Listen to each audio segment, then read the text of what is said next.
go. All right, and welcome back, everybody, for another episode of Chat with Matt and Harry. And just from the people coming in, it looks like you're all getting the memo that Zoom is now open. Anybody who had a problem getting in, my apologies. Don't know what happened with that, but here we go, speaker view. But what we ended up doing was all I did was I just closed and I just closed and reopened it. So here we are. We were just quickly talking about, again, audio shows. That topic's been coming up a lot because that's a big thing right now. And we're not going to talk about it too much again today because we talked about that last week. At the moment, again, though, we are not going to be going to any of the shows. I've got another baby on the way. She's here. I've got 2 kids. See Jeff cracking up over there. And again, and Jeff, you mentioned before, I mean, manufacturers have really found the fact that like putting the effort in just making product instead of going to the shows has been huge. And just again, to reiterate, from a business standpoint, I'd rather just stay home and make product and customer service and production, everything else. Shows are fun. And Jeff, like you said there, I mean, like I'm excited to go back to the shows just to see you guys. Maybe not necessarily you, Jeff, but maybe a little. But anyway, that being said, though, again, nothing's written in stone with that. And so today, our topics, if you still want to talk about it, we are going to talk about a couple of things. The first thing being the sugar cube. Is that the first thing we want to talk about? Okay, that'd be the first thing. So what we've been doing with the VPI house, for just so you guys are aware. Well, first, also again, just to touch upon Scott, your question. Scott had asked about production and like the Cliffwood and the player. Again, a reminder: I'm not saying this about VPI. I'm saying this about everybody. All manufacturers are experiencing a major slowdown and price increase on supplies. It is very difficult to get everything right now. Just shipping products. We just got a notice yesterday. I didn't tell you about this one, Dad. We just got a notice about a 2% increase on a very vital item for us, but they have to increase the price by 2% because of shipping costs. And that's been the story with everything. Wood, acrylics, metals, everything's going up. So again, I'm not really saying this so much for VPI, although it applies to us, but to everybody. Again, not too long ago, I heard about the 30% increase of Magico speakers, and immediately everybody was just going crazy about them. And then, well, I don't think they're far off. Jeff and other manufacturers, I don't know what you guys have had to experience, but there's been delays, there's been price increases. So all products are still rocking and rolling. We're just doing the best we can to keep everything going. And we're still building. We're still building and shipping. They're over there right now doing their thing. And who knows if we'll show you guys anything new in the near future. That's been the biggest hit. Because last year, we showcased right here in this house a bunch of products we wanted to launch at the end of last year at Capitol. And it was crazy. We showed it. We were all good. World gets shut down. Shortly thereafter, the suppliers, one of them was an electronic company. They point blank said that they can't get us any of the electronic boards at that time. So again, guys, that's for everything and other manufacturers in general. So just to throw that out there. And where did my shoes go? Of course, my leg fell asleep. So if I fall over, I don't know why, but so something we've been playing around with here at the VPI house is the different phono stages. You'll notice last week we had the audio research phono stage in here. Then we had the Macintosh phono stage in, and now we have our DSA. And it's really because it's not even so much that any one of them is better or worse, but they all have their different flavors and different purposes, I would say. I mean, and Dad, I don't want to speak for you on this, but I think that we both can agree that when we're watching 2.5 Men on here, let me just get the person in here. When we're watching TV, I mentioned 2.5 Men because it's a hilarious show. It's easiest to use the Macintosh. Well, if we're talking phono, DSA, and we need to separate them all out because we did have the audio research here last week, and I took that home.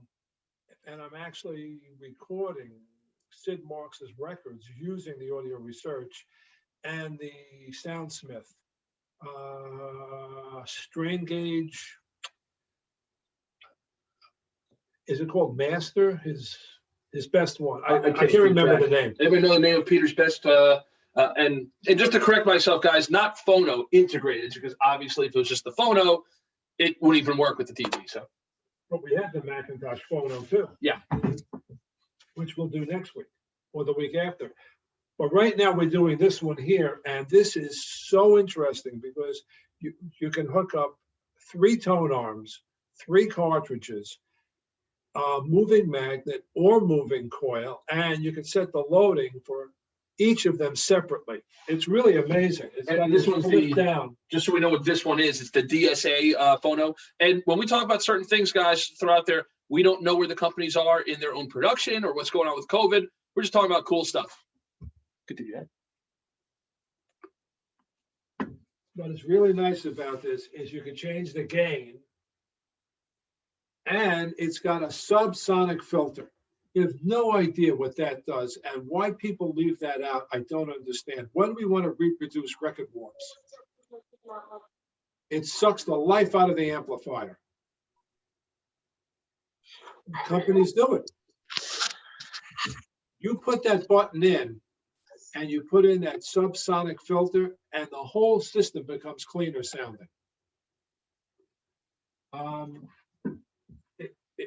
It's just an amazing piece of work. I love it. And when we have the bigger tables here, like an Avenger, we can hook up a moving magnet, a moving coil. And in fact, at the show, when they show that, they do 3 arms on the Avenger. And it's fascinating how they change it. I love the piece. Of course, now, if only David knew how to use all 3 arms at once, that'd make our lives a lot easier. It's solid state, so it sounds completely different from the audio research. And that's really flavor, because what you like is dependent on how this fits into your system. When we had the audio research here with the tube Macintosh as the preamp, it sounded a little too warm. But when we did it with the solid state, no problem. It sounded absolutely right. And in fact, that audio research is amazing because it has the Decca curves and the Columbia curves, which everyone says it doesn't matter. They all use RIAA. Well, just sit there and take a 1958 Decca and listen to it with RIAA, and then listen to it with the Decca curve. And they may say they used RIAA, but it sounds like Carnegie Hall when you hear it with the Decca curve, and it sounds like a record with the normal RIAA curve. Just me, Yeah, and so the DSA unit, and not even just the DSA unit, but any unit that has multiple inputs, I love, because then we can demonstrate multiple cartridges.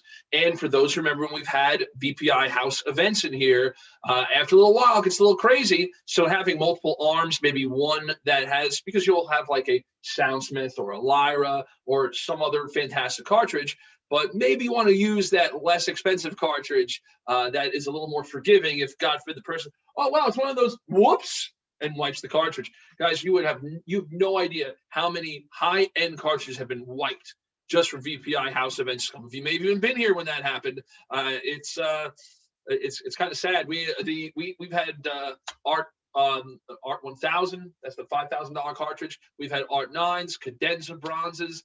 The list goes on. Yeah, and that's actually one of the reasons. Sliding to this over here, we ended up doing a lot with Autophon back in the day. Because with their Cadenza bronze, we needed something for audio shows that we can bring that could take some abuse, but still sound great with our tables. Because Harry was getting tired of taking his Lyras and having them wiped. So a long trip back to Japan. Yeah. Oh, yeah. Especially nowadays. And kind of another funny thing, and we never really get into this about like things besides our turntable, but obviously we've been very excited about our HW40 feet on our HW40 table that we've now been recommending and using on many of our other tables out there. But we did this just because of, I don't know why they were here. We were using the DSA, we were giving it a good listen, and then we put the HW40 feet on here. Now, guys, I'm not getting into the measurements. I'm not getting into any of that stuff. You all can do that. That's what I mentioned before about how we leave that side up to you guys when it's a non-VPI thing. And as far as what's happening with it, we put the feet underneath. It's quieter. No doubt about it. Cleaner in the mid-range. Yeah, so hey, the stuff works as far as throwing the feet on there, and we've never really pushed the HW40 feet to go underneath anything other than the HW40. There's other great third party brands. I mean, you have Still Point, you've got ISO Acoustics, which we've recommended many times and everything. And I really hate when people ask me which is better, and I'll never give that answer, because to me, as long as it's a company and a product that is actually providing isolation and is actually doing its job, like Still Point, like ISO Acoustics and everything else, then again, I think it comes back to red wine versus white wine as far as the sound. But In this case, though, no doubt about it, it's a lower noise in the mid-range, and that's where the music is, and it's very obvious. So, Yeah. as far as I'm concerned, for what these cost, it's a bargain. yeah. So just to make it quieter, and speaking of mid-range, that is something that we like here at VPI. And two things we're going to also talk about is our cartridges. Two things, because we have two different cartridges we have here. We've got the anniversary cartridge that we made, but then kind of didn't totally. It's not that it didn't take off. It's just we had so many things going on, and then once we were in full production, COVID. So that first one being the Myajima VPI partnership cartridge that we did, which has got the Bloodwood wood body, and it's based off of the Takumi cartridge. And from a sonic signature standpoint, well, that's the thing. We like mid-range. As you get older, maybe you can't hear the highs as well, and the lows. Some people, the famous thing I always hear at shows, and I still remember, we were doing this inexpensive system. It was at Expona. It was a Nomad. We were making a cheap system. I know it's a horrible word to be cheap, but that was the plan, to make an inexpensive high-end system. And I had this guy come in flipping out about, oh, it's boomy. It's so boomy. Oh, it's so boomy. And I'm like, do you even know what that means? And it was just like but so as far as like the sound signature, we like the mid-range. That's where it's natural. That's where the human voice is. That's where, like, I think everybody can agree that music is there in that mid-range. Whereas some people don't like all that bass. Some people don't like the highs. Some people can't hear the highs as well as they get up there. But, from the mid-range standpoint, we are. This thing nails the mid-range. It's got an elliptical. It's got an elliptical diamond, which I like because it really reproduces the mid-range beautifully. And it's got an aluminum cantilever. And the reason I like aluminum cantilevers is because when they make them, they drill a hole. They use a laser and they make the little hole in there, and they put the diamond through the hole so it can't rip off, as opposed to your $10,000 cartridge where it's glued on the end of a beryllium cantilever, and you look at it the wrong way, and there's your diamond going around the record, and the cartridge is over here. And I've seen that 1,000 times. Most people lose their diamond because it's been glued on and not shot through and then stuck in the hole. It can't come out. We actually had a customer who will still do. This is someone who should have bought an Avenger. Instead, he's got an HRX with two arms on there. And it was always funny because the HRX is such a large table. It was always assumed it would be easy to throw that second arm on there. But just because there was the real estate, the math didn't totally jive to just drop on there. I mean, you weren't. Not at all. It wasn't designed for that. Yeah. It was designed for a linear tracking tone arm in 1986. That's the design. And the ET arm fit that perfectly. And then the air tangent, and then the Forcell arm, and all these linear tracking arms fit on there perfectly. It was never designed for one arm here and the other arm back here. Yeah, but of course people try it and do it. And one individual who had an HRX, this poor guy, he had I believe it was a Lyra Etna, and it was either a Hyperion or a strain gauge. It was a Soundsmith cartridge. He had both of them wiped, and then the Soundsmith he had wiped twice. I had to call up Peter the second time around to be like, I swear, Peter, this guy's not messing around. He's had the cleaning lady took it out twice. And the diamond was gone and everything. So, but The ellipticals, they could take more of that rugged abuse. They can. So, but so one other thing. Here's another thing, guys. Get a microscope. I have 6 microscopes. If you look at the cantilever and you look at that diamond, if it's aluminum, the cantilever, and it's got the laser hole, that diamond is sitting 90 degrees. Exactly right. Take any cartridge. I don't care who makes it. I don't care how much it costs. If they glue it on, it's like this. It's like that. It's all over the place. It's never 90 degrees. If it's 90 degrees, it's by accident. Seriously, I'm not kidding. Yeah, that's why, you know, the configuration that we went with this anniversary cartridge, and with it, and we've just been calling it the VPI Anniversary Bloodwood, just because this is a limited of 100 cartridges. We started rolling initially during our anniversary year, and it was supposed to be an accessory that was going to be sold as an option with the HW40. Unfortunately, things happened in general that led to delays. And then once we were really fully ready to roll, that's, you know, we got the full-blown shipment. Then, you know, of course, everything with COVID and the last thing we're talking about with cartridges. But so this guy, you know, and here, get a little closer so y'all can see it. So it's that's the guy. This one's the one that we've been using and moving around. So we have a little tape around it so it doesn't get knocked off. Got a little VPI plate over there.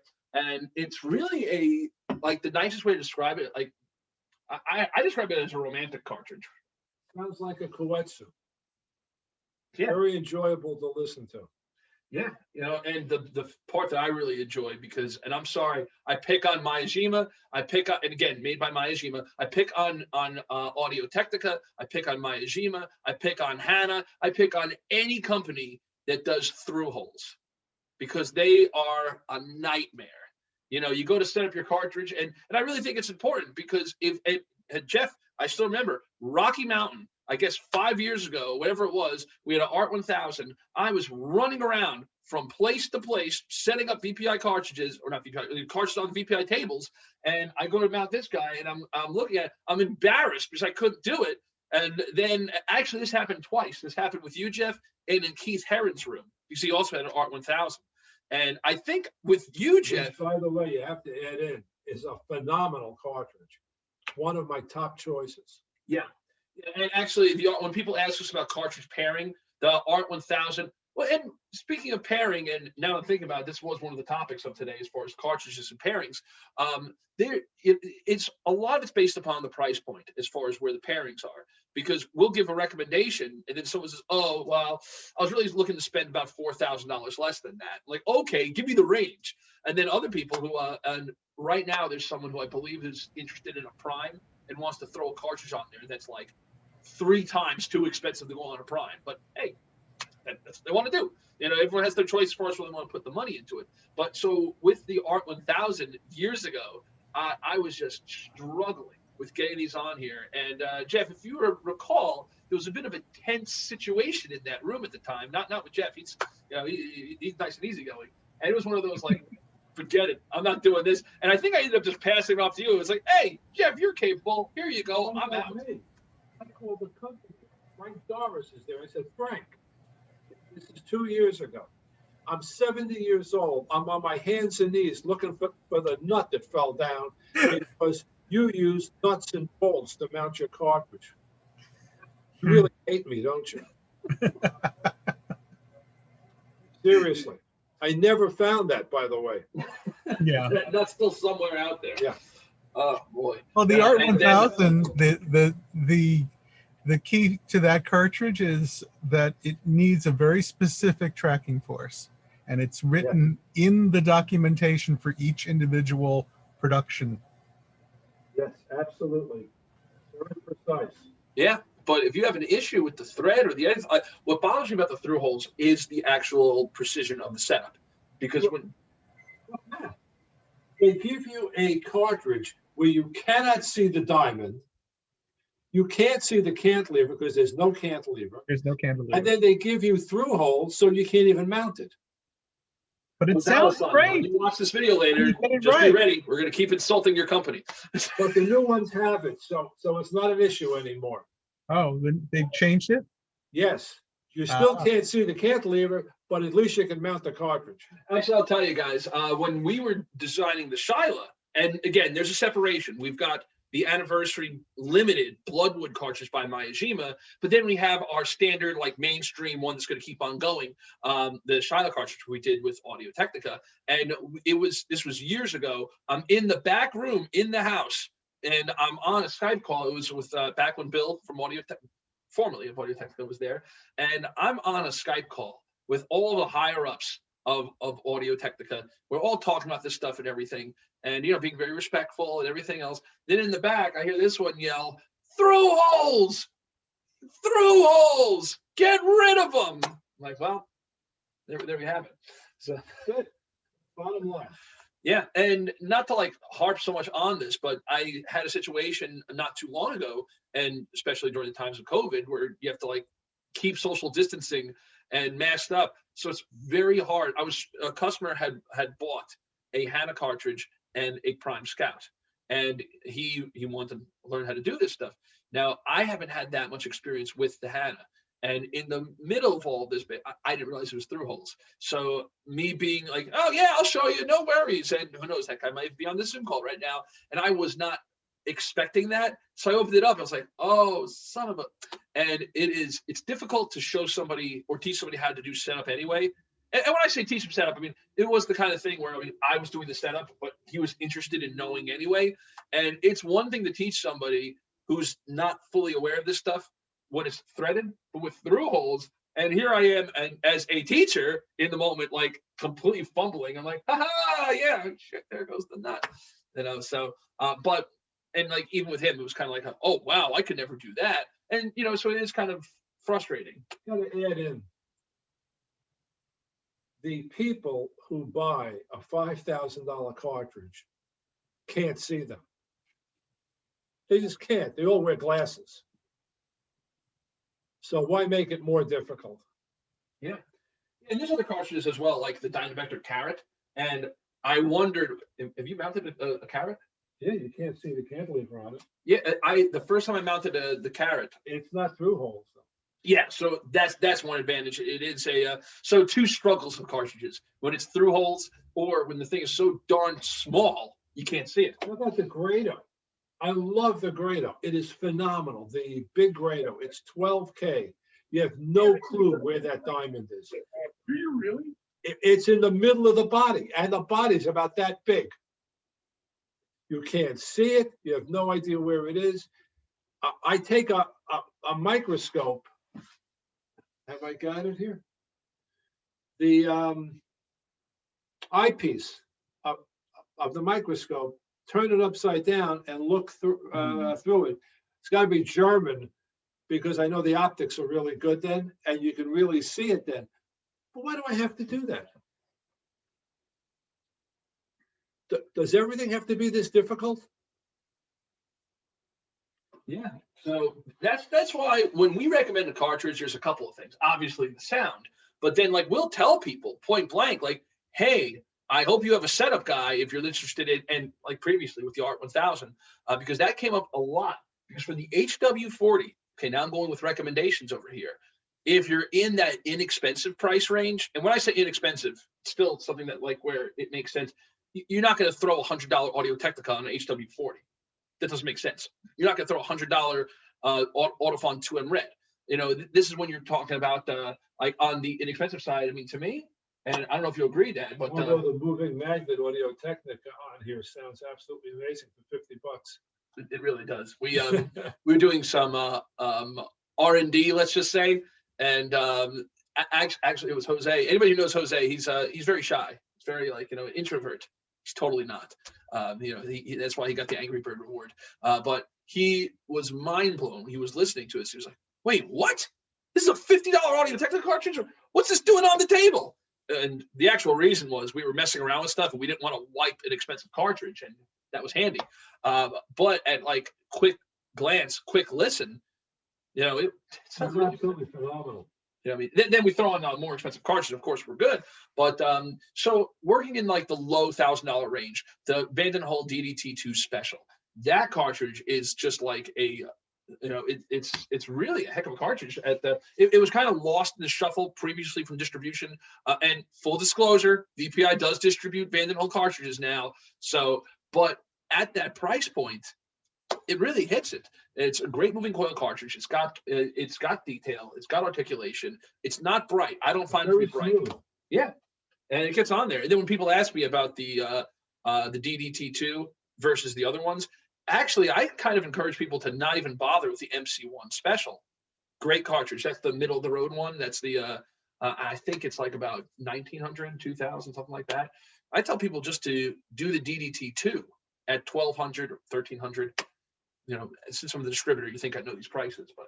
And if you don't want that, then you jump to the Frog. Exactly what I was going to say, because the Frog, that's where, and I mentioned before about Head and Shoulders differences, and that's his sweet spot. Yeah, and hey, I love the other ones like the Crimson and the higher end ones, everything else, but I love recommending the Frog, and because it really gets the job done. You get 95%. Yeah, and the only complaint I've ever heard, and somebody actually did not buy it because of this. It was a dealer out somewhere on the other side of the country. He got an HW40 and he was looking about. I think it was his demo table, and he was really interested in the Frog. And he was like, "Can we not get that in green?" So apparently he did not do the Frog because it was green. I don't know what he ended up going. Actually, I think he did a Crimson. Now I'm thinking about it. So hey, that's good. So speaking strictly price point, so HW40 like $10,000 to $15,000 tables kind of thing. The DDT2 Special at 1300 is a great cartridge. Really jives nicely. Then if you go a step up, I recommend the Autophon. I think the Cadenza Bronze. Cadenza Bronze, absolutely. Yeah. I mean, that's got dynamics and a kick like you wouldn't believe. It's just an exciting cartridge. And again, it could take the abuse, like we were saying before. And we've used it plenty of times on the HW40. It's a glued-on diamond, though, so you have to be careful. I didn't realize that. Now, a while back, Dad, and not to throw you on the spot with this, but I remember you saying that you like the Cadenza Bronze more than the Cadenza Black. I do. I find the black to be overly etched. If your system is really fast and really clean, it can be a little bit over the top. And it really doesn't matter how you load it. It's still over the top, a little bit. If you're all tubes and you have a nice relaxed system, it's wonderful. But my system is very fast. All my systems are very fast, and I can hear that extra that's not there when I go to a concert hall, if I ever go again to a concert hall. Yeah, wow, that's the whole thing itself. Another great combo, because it was basically made for the table, is, like I was saying, the Myajima VPI Anniversary Cartridge. And this guy, prices did go up. And guys, I'm holding all my prices for me, VPI. We're holding our prices until, what month is it? June. We're holding everything until the end of June. This guy's already gone up to 2,000 because of price increases, but we're holding it at 1,500 until June. And that's with a lot of the stuff. I mean, even the HW40, we haven't shared what that price increase of everything is going to be yet, because we're still trying to fight to keep it down. So that's why, just so it's not a complete shell shock, we're holding it. And fortunately, we've been staying up to date with our inventory. But like, for example, our Prime Signature corner posts, we went through our old inventory. So now we're already into the new inventory, which is like, that stuff will choke a horse. And short term, though, because everyone's feeling it in their day-to-day and everything else, that's why we're just overall holding stuff. So, and going back to the Myajima cartridge, this guy is currently 1,500, although we'll be going up to 2,000 come June. And again, with the mid-range, the sweetness, the warmth, it's a great match. And it's threaded right with that HW40. And then we made them threaded, by the way. Yes. So both cartridges that we're working with, the other one being Audio-Technica, the Shyla cartridge, is another one. It was based off of the Art 9, but then again voiced to our flavor with the mid-range. And again, we made that threaded. And I got to give the Japanese credit over here. Both Myajima and Audio-Technica really did what we were asking for. Yeah. Oh yeah. And the only difference, guys, and why we couldn't go forever with the Myajima thing it's just from a production standpoint. You know, it's Audio Technica has a production powerhouse behind them where they can just go nuts with this stuff, and that's no takeaway from Myajima, but you know, I think and apparently he doesn't do OEMs, so that's also really cool. He has he has a lot of respect for Harry and VPI. So this is I think we're the only OEM that he's ever done. I'm not sure. Maybe right. They had Robin Wyatt on the call to have him confirm that. Okay, let me get into this other thing now, the Sugar Cube Sweet Vinyl, because we began to talk about that. In 1960, I bought an album, Joe Basile and his accordion and orchestra, doing musical hits like The Sound of Music, you know, on the Audio Fidelity label. Amazing recording.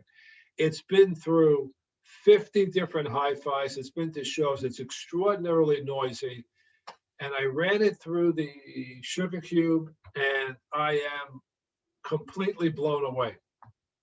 There is no noise. I don't know how they're doing it. I don't know what they're doing with their algorithm, but it sounds exactly like the record, and there's no noise.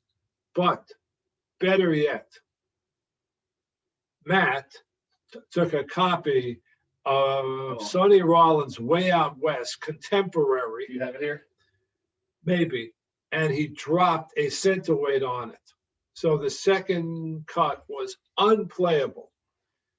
Put it on the Sugar Cube, and I had to crank it all the way up. Normally it's at the lowest, all the way up, and you can actually play that cut. So you can play the whole record now, and it really works. I'm blown away. Just to give you a little background on that, it was such an embarrassing moment. This was years ago. We had some interns at VPI because I used to be a high school teacher. And so we had 3 of my former students interning, and I put them through the steps of all this stuff. And on that day, I was showing them what what record, we were going over a whole system, and I'm holding a centerweight. Let's see, what about it?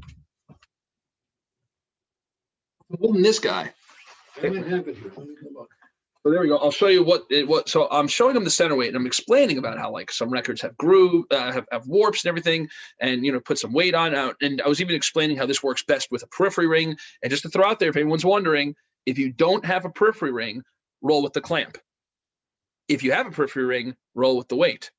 If you're lazy, looking at all you guys out there, get the weight. Because what happens 9 times out of 10, from what I found, is when people have a clamp, after a couple of records, they don't even use it because they don't want to screw it on and off, or they misthread it. With the weight, it's always used. Audio shows, and you'll notice anybody who ever uses a VPI at an audio show, we always give you a weight. Oh, there it is. I don't know if you can see it. It's right over here. It's a huge mark. I don't know if it's coming up. May not come up. Oh, there it is. You just had it in the lighting for a second. You can just about see it there. Anyways, it's not playable. Yeah. I dropped this right on the record. I was like, okay, kids, and then here's the record. You have the center weight. It slipped right out of my hands. It was summer. My hands were a little sweaty, and it just slipped. It was like a twink. And I looked at it, and I'm like, and all 3 of the interns were like, that was a really bad thing, wasn't it? I'm like, that was a terrible thing. Because especially at that time, Harry was using that record for like everything. It's a great record. I can play you a 24-192 copy of that record now. And it's gone. It's literally gone. I don't know how they do it. It's beyond belief. And now, guys, there's always that debate. I've read some of the forums about how, like, oh, the Sugar Cube is putting digital in your system and ruining the whole soundstage.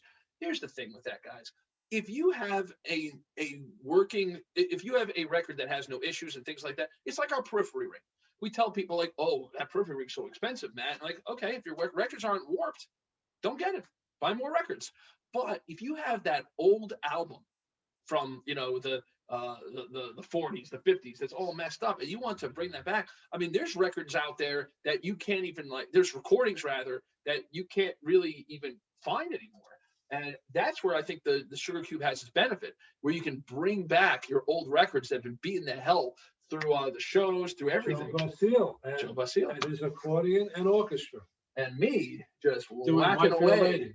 You know, so next time your kid takes their, just like, oh, you'll be like, that's okay. I got my Sugar Cube. And also, guys, I want to just throw out there that when we like give these endorsements, or I don't even know if it's an endorsement, just like talking about everything else, you know, like we just throw it out there because we like it. You know, like we've got no. I actually paid for it myself. Yeah, there's no accommodation. Yeah, we especially like that. Like, you know, we'll actually, like, you know, actually we own all this stuff in the system. Yeah. Well, except for the bottom. We paid for that. Yeah. You know, and, you know, that might sound strange to mention, but you know, without diving too deep, but when certain people make comments and, you know, statements about product, they're like this, then they just crap all over this $150,000 whatever the heck it is. They don't have any skin in the game. Kind of changes the perception. And it goes the other way too, because you know they write about $60,000 preamps, and they don't pay for it. So it really is a nice piece of work, you know, to have if you don't pay for it, as opposed to a C8 rear engine vet that costs the same amount of money. So there's a lot of stuff with that, and we, you know, like to mention that stuff because you have to take things as far as, like, you know, the source of why something's being said a certain way and whatnot. But anyway, back to the Sugar Cube. You know, there are so many records out there that, again, have been abused and used and everything else. Everything we took to the shows, every one of them has been ruined. Yeah, which now play perfectly on there. I think it's because they're in that Jeff Joseph room. We know how he handles records. Awful. The nightmare. Jeff, are you going to come and check these records out? You fell asleep. Muted. I was muted. Yes, I'd like to come down and do that. And now I'm fully vaccinated. Yeah, me too. Actually, I just looked at the time over here, so now is a good time to talk about the records. So again, guys, we've got actually. Oh, you did grab some. I just found a whole stash of Proprius records. Ooh, yeah. Luritas. Oh, like those. Yep. In fact, let's see. Great. Harmonia Mundi. Uh-huh. Looks brand new. Uh-huh. Got an Everest here. Looks like it was never played. Original. And all of these records, Jeff, if you don't throw your hat in the ring right now, are going to end up on the VPI site and for sale within the next 30 minutes. This is a 6-eye Bernstein Mahler Symphony number 3, 6-eye, and I'm laying odds it was never played. Never played. Wow.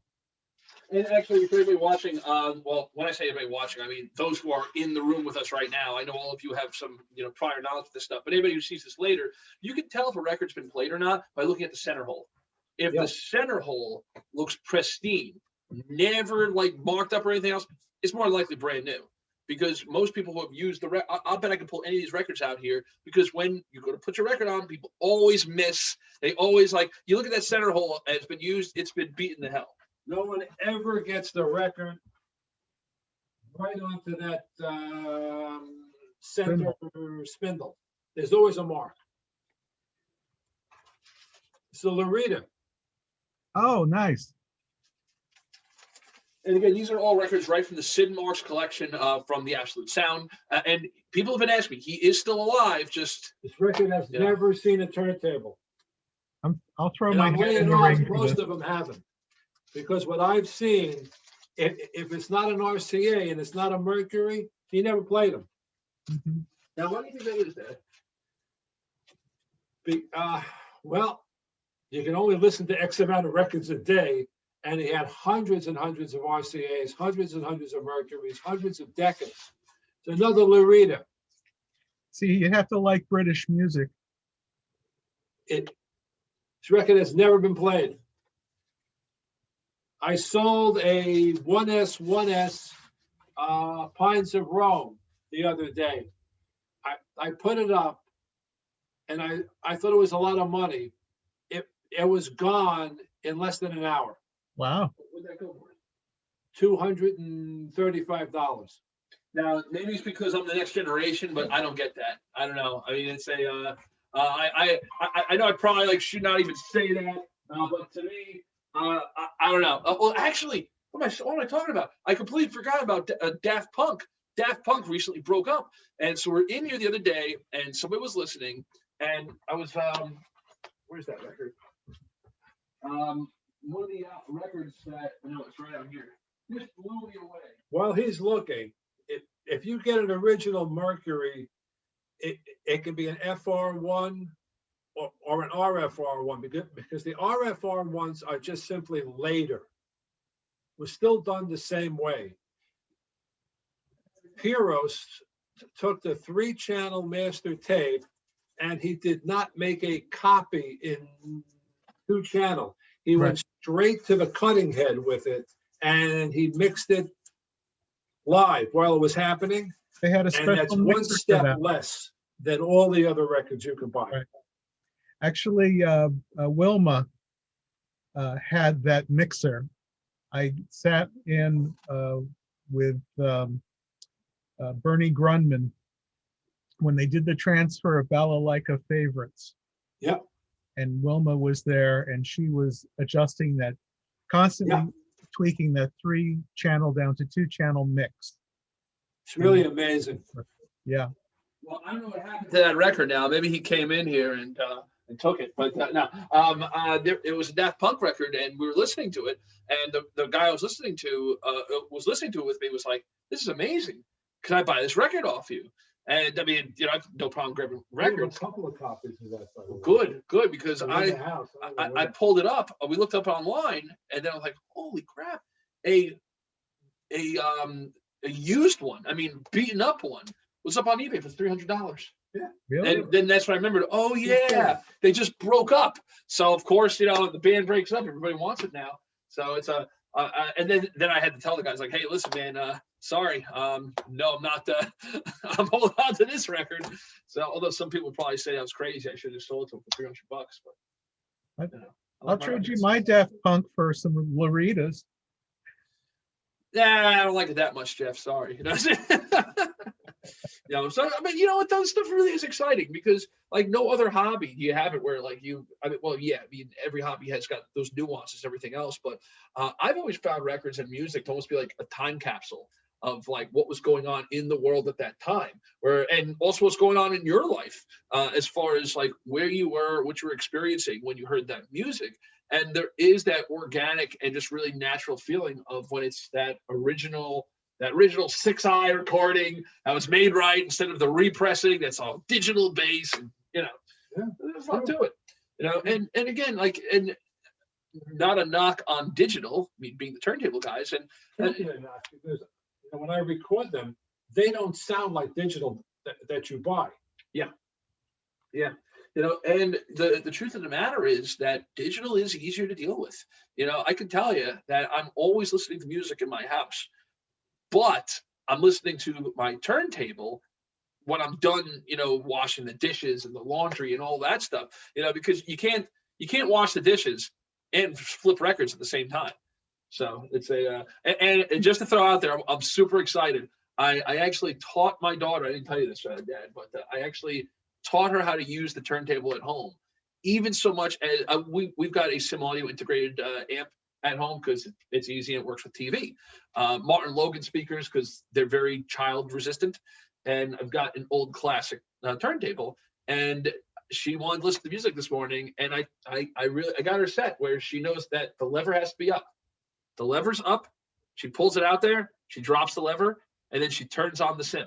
She hits the standby button, and it worked. I'm not going to chance it like I did last time and do a live stream. Yeah, stick an Etna in there and do it. Yeah, maybe not so much. So it's a 2M blue. It's a 2. To be clear, it's a 2M blue. Should be a red, but it's all good.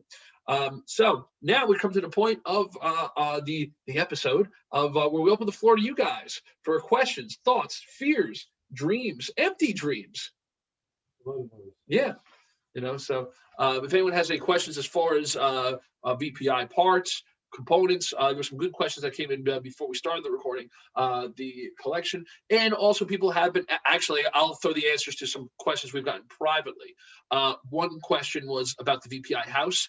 We do plan to open it again, but when appropriate. We're actually doing some more, not so much renovations, but like reorganization to just have more space. Well, basically we're just gonna have less. We're gonna have less stuff in here. We're closing off the basement because we're just gonna put everything, in there. It's not getting used, and we're gonna make the spaces larger. And I don't know when it's gonna really be open to public. We are having some people down, like on a one-to-one basis thing. But as far as the next event, we're getting ready for that, but we're not there yet. We're talking like, June, July, who knows? Maybe it'll be next year. But we do also plan to do more virtual stuff as far as like how we're doing the chat with Matt and Harry. But we'll also do like full-blown rundowns of a system on a live stream, like handheld, going through it, talking product. We can't do anything because we're going to be doing a little bit of wall moving. So it's a little difficult right now. Yeah, anyone who's been here before, the two rooms in the back are going by CDC guidelines and things like that. They're unusable. We cannot use them because they're too small. So basically, we can have one person by themselves in there. If we make the two rooms one room, then we can do something. Then we're okay. So we're doing things like that again. And hey, who knows? Maybe by the time this stuff is all done, none of it's going to matter. By the way, we're taking it anyway. Just to be clear with everyone, I don't give a crap about the CDC guidelines. That wall is coming out because it's going to sound much better. But that's me. Well, he'll worry about the sound. I'll worry about your safety. Good combo. But so, Harry, did you find any records that you didn't know about in Sid Marx's collection? Oh my God! That you've heard? I'm finding records, Jeff, that are not on Discogs. Really? Yeah.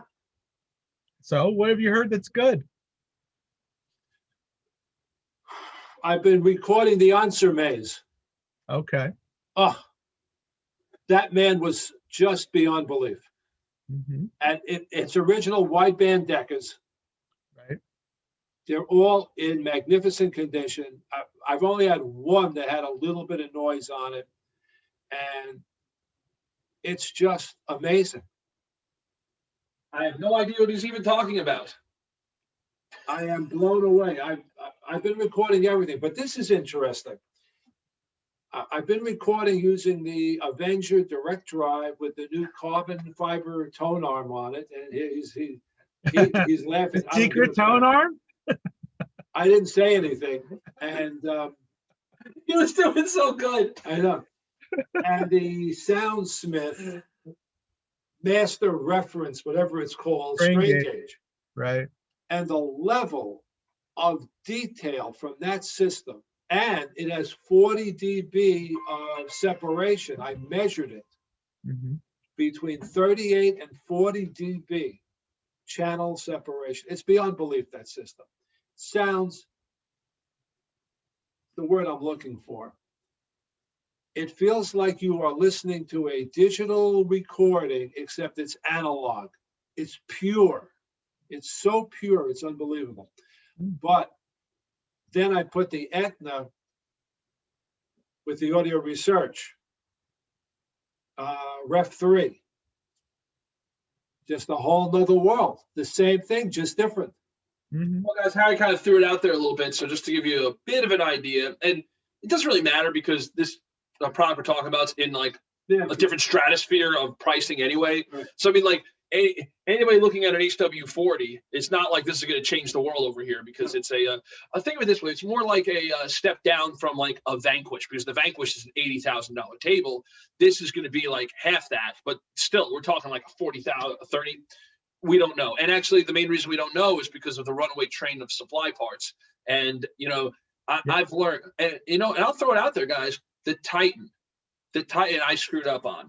I screwed up because I was trying so hard to get the price down that I ended up shafting VPI in the process by committing to like 40 of them or something to get the price down to 40,000.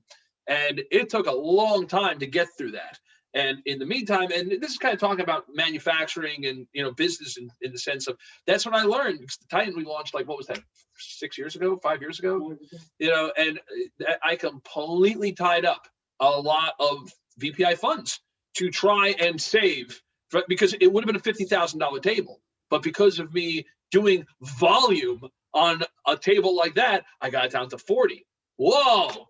But that's like where I've kind of learned on the business side, in the sense that it doesn't make sense for a company to hamstring itself when it's already going to be super expensive. But that also being said, the Vanquish, which on its own, the full price of the Vanquish, that's the table, the stand, the phone, and everything, that's $150,000. But just the table itself, that's 80. And a lot of it is also because we're not doing volume. They're made to order. So, and anybody who knows scales, I mean, that's how we got our 3D printed pricing down. The original 3D arm, no fat boys, no craziness. The arm that's on your Prime, actually, this is the best example. The Prime turntable was $4,000 for the whole table. When we first started doing the 3D arm, the same arm that's on the Prime, which retails for $4,000, that came out at $4,000.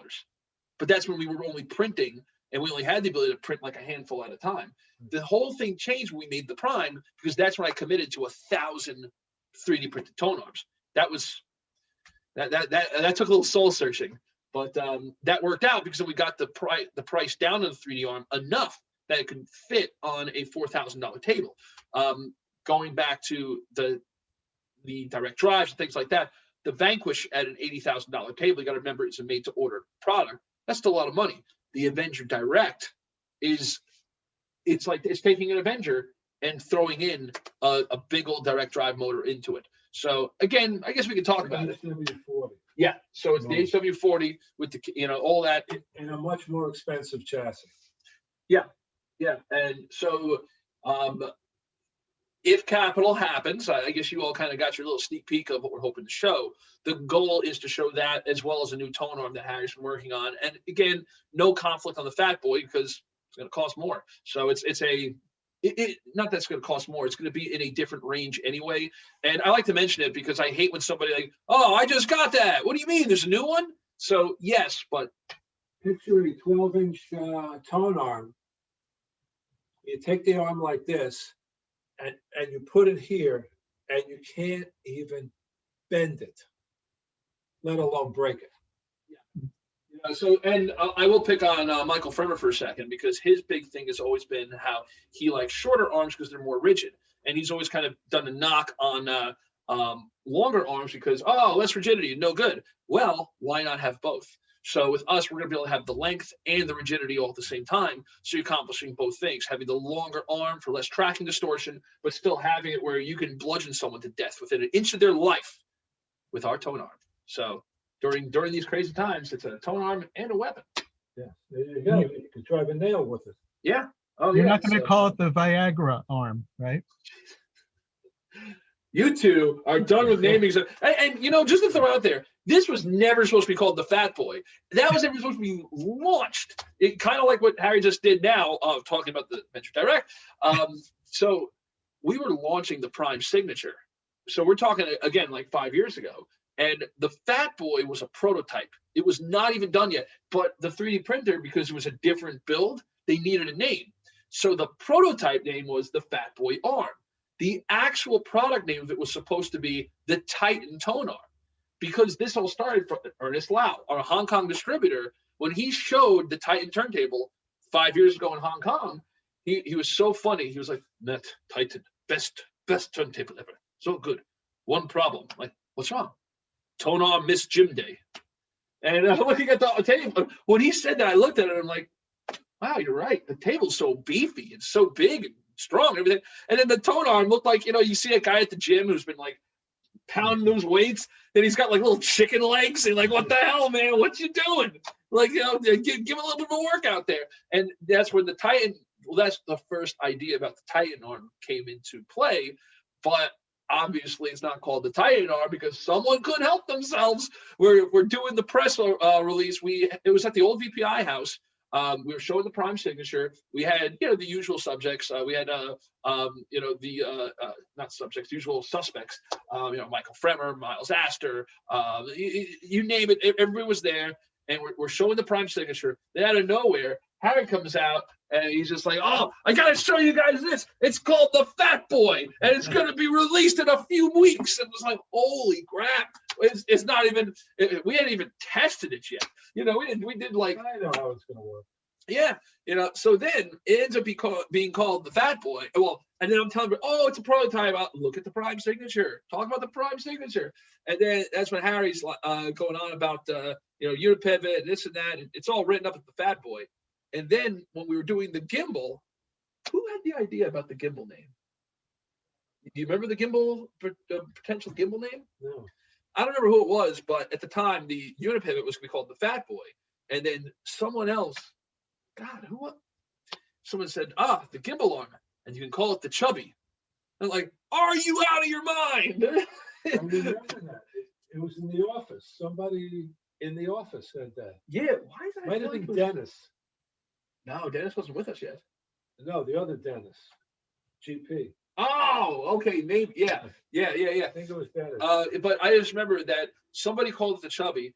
He gets excited for a second. That's a great name, and I'm like, how is that going to scan in Europe? How is that going to like not a good idea? Fat Boy's already pushing it, calling it. Oh, I see you got a Chubby on that arm. Like, oh no, stop it, everybody. Well, this new tone arm. What's wrong with us? You can make this 16 inches long, and you still can't bend it. It's so stiff. And it's made from UHMD, ultra high modulus deflection. Yeah, so Carbon fiber. Yeah, it's actually a lot of it's kind of gone into what we discovered, like by doing And it's tapered, by the way. tapered. Yeah, you know, so material science. That's really what it comes down to. We learned a lot. I mean, you guys have seen it. I mean, you could take a bottle of water or Jack Daniels or whatever and slam it against the table. And because of the material science, it will not go through because of how materials impact each other. Now, Harry did this a lot back in the day, but, you know, with HW40, we got back to that stuff. So that got us back to really homing in on what different materials are going to do. And so far, we're liking what we've heard. It's amazing. Incredible detail, huge separation. And my 24-192 recordings of Sid Marx's stuff is just mind blowing. Yeah. So just to sum it up today, guys, we talked about cartridge pairing as far as what we have, as far as like the Vandenhall cartridges. We talked about our anniversary Myajima Takomi-based cartridge, the Bloodwood. We talked about we don't really talk about the Shiloh too much, but we can talk about that more later because that's not going anywhere. We talked about the DSA and just Phono Stages in general as far as what they can and can't do, and how it's easy to use with the loading in the front. We talked about the feet, how throwing the feet on there. And again, guys, we've never really marketed or pushed the idea of our feet on other products, but I guess you can. And we also we talked about the sugar cube and how useful that is. And there's my wife. Hi. You want to say hi? No, she doesn't. And this is a great time then to wrap up. You know, Jane's kind of giving us the hook. And then with that being said, then we're talking about Sid Marx's records. So any of the records we mentioned here, we will be throwing up on our website. If you don't see it on our website, I throw it on eBay. And again, all of the proceeds will be going to Sid Marx's family. As far as with all that, he is still alive. Someone trying to get in? Yeah. And we appreciate you guys all joining us for this week's episode of Chat with Matt and Harry. And now what I'm going to do is I'm just going to turn off the recording side. So so if anyone wants to hang and ask any after hours questions, feel free to hang. Otherwise, I'm Matt Weisfeld. That's Harry Weisfeld. And we'll see you. Everyone stay safe. Stay safe, and we'll see you next week.